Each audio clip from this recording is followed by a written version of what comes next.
สวัสดีทุกคนนะคะวันนี้นะคะนกจะพาเพื่อนๆไปเที่ยวเขาบกวนกันค่ะเรียกเป็นภาษาอังกฤษว่า Spiral Hill Flagpole นกก็พยายามจะหาข้อมูลนะคะว่าทำไมจะต้องมี flagpole นะคะทำไมจะต้องมีธงมีเสาธงอยู่ที่ Spiral Hill เขาลูกนั้นนะคะแต่ก็ไม่สามารถหาข้อมูลได้นะคะแต่ว่าก็ไปเจอข้อมูลของท่านอื่นๆนะคะที่เคยได้พยายามจะหาข้อมูลเช่นกันนะคะก็บอกว่าไม่มีใครทราบเลยนะคะว่าทำไมต้องเป็นภูเขาที่เป็นทางเดินวนลงแล้วก็วนขึ้นนะคะแถมยังมีเสาธงแล้วก็ธงปักอยู่ด้วยนะคะแต่สำหรับนกนะคะตอนแรกนกเข้าใจไปเองว่า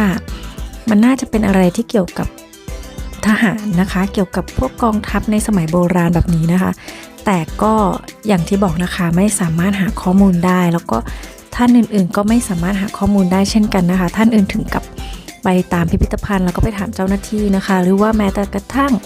ถามคนที่อยู่แถวๆนั้นด้วยนะคะคนโลคอลนะคะก็ไม่สามารถหาคำตอบได้ค่ะเพราะฉะนั้นแล้วไม่เป็นไรนะคะเรื่องของประวัติศาสตร์ก็มันก็ย่อมมีอะไรที่เปลี่ยนแปลงหรือว่าตายหายไปจากโลกนี้ได้นะคะพาเพื่อนๆไปเที่ยวชมไปดูอย่างเดียวก็แล้วกันนะคะเราก็ไปดูสภาพอากาศนะคะว่าการที่มาเที่ยวสกอตแลนด์เนี่ยในช่วงซัมเมอร์นะคะเพื่อนๆอาจจะลืมนึกถึงอะไรบางอย่างไปนะคะก็ไปดูกันให้เห็นด้วยตาเลยค่ะว่าอะไรนะคะที่มันจำเป็นในการมาเที่ยวสกอตแลนด์นะคะถึงแม้ว่าจะเป็นหน้าซัมเมอร์ก็ตามนะคะไปชมกันเลยค่ะ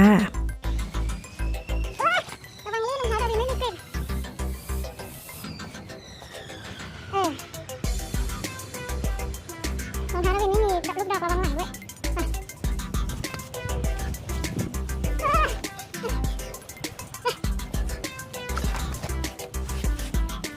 ไปไหนลูกดาวินครับ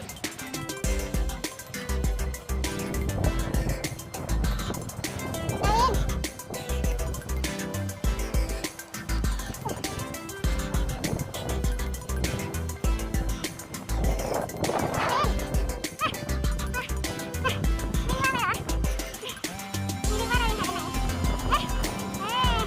เย้เราถึงยอดแล้วมาดูวิวครับ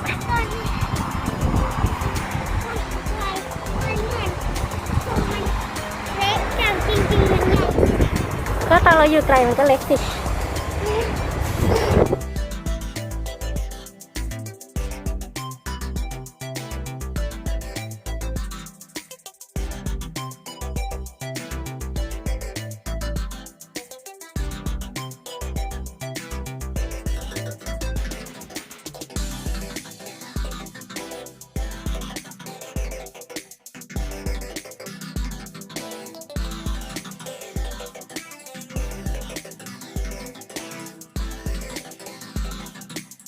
โอเคไปครับ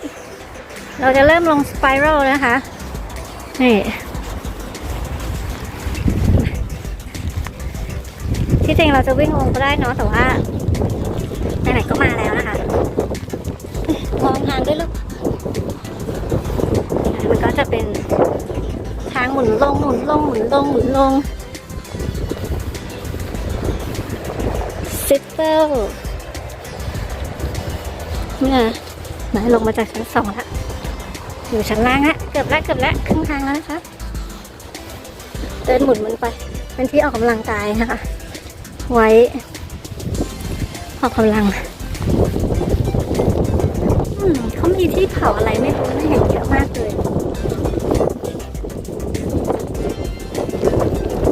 ฝนก็ตกนะเนี่ยแล้วน่าจะมีเสื้อกันฝนสำหรับโทรศัพท์ด้วยนะ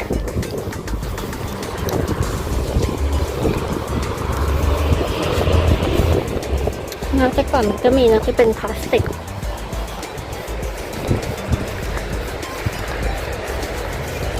ถึงยังลูกมาเราลงมาจากข้างบนนั้นล่ะมันก็เดินหมุนวนไปให้ถึงข้างล่างนั้นนะคะเราจอดรถไว้ปลายทางโอ้รองเท้าเปียกแล้วอะเห็นไหมคะนี่ การที่จะใส่รองเท้าผ้าใบมาเดินสกอตแลนด์นี่นะคะ มันก็อันตรายได้เราเห็นว่าหญ้าเนี่ยมันไม่เท่าไหร่นะ แต่มันเปียกน้ำมันค้างอยู่บนยอดหญ้าเยอะมากนะคะ ก็จึงจำเป็นจะต้องหารองเท้าที่เหมาะสมกับการเดินด้วย นี่เราไม่ได้คิดว่าเราจะเจอฝนนะคะ แต่เราโชคดีที่เราเอาเสื้อกันฝนมา พอใส่เสร็จปุ๊บฝนก็หยุดตกปั๊บ พอเราเริ่มร้อนเราก็ถอดเสื้อฝนกันฝนออกนะคะ แล้วเราก็ต้องเอามันมาใส่ใหม่เพราะฝนมันก็จะมาอีกนี่นะคะ เป็นเหตุผลที่ว่าทำไมคุณมาเที่ยวสกอตแลนด์ในช่วงซัมเมอร์นี้นี่ช่วงซัมเมอร์เลยนะคะวันนี้ก็จะต้องมีเสื้อกันฝนเห็นไหมคะว่าเมฆนั่นนะคะเมฆฝั่งนั้นมืดเมฆฝั่งนี้สว่างนะคะแล้วก็มีแสงแดดด้วยแล้วตอนนี้ก็ฝนตกอยู่ด้วยถ้าทุกคนสังเกตก็อาจจะมีหน้าจอเปียกๆนะคะ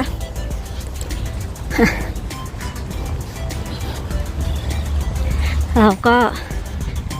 มาถึงเหมือนหน้าจอจะเปียกนะทำไมมันมองไม่เห็นเลยอ่ะเอาตายสงสัยกล้องเปียกนะคะ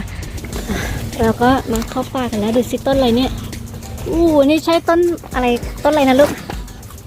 Second more tree Second more tree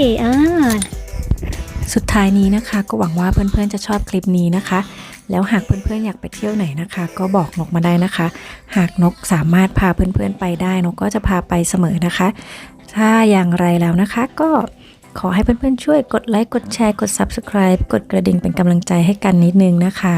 แล้วพบกันคลิปหน้าวันนี้สวัสดีค่ะ